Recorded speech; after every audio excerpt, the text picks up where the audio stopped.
Welcome to Penrose Learning, where we make understanding easy. In this video, I will show you how to make barbecue sauce for beef ribs.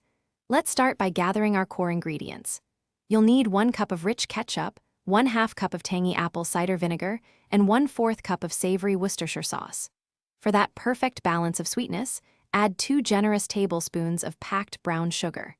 This combination forms the delicious foundation of our homemade sauce, ensuring a robust flavor profile for your ribs.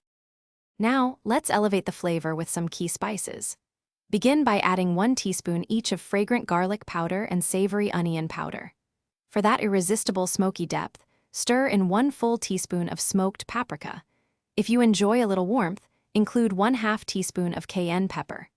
Finally, season with 1/2 teaspoon of freshly ground black pepper and adjust salt to your personal preference, ensuring a well-rounded taste.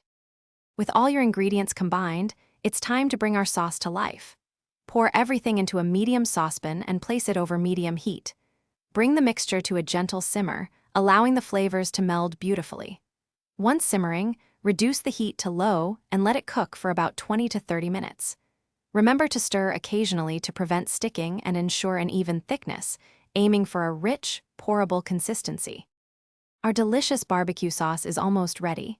Before taking it off the heat, give it a taste and make any final adjustments to the seasonings. Perhaps a pinch more salt or a dash more sweetness.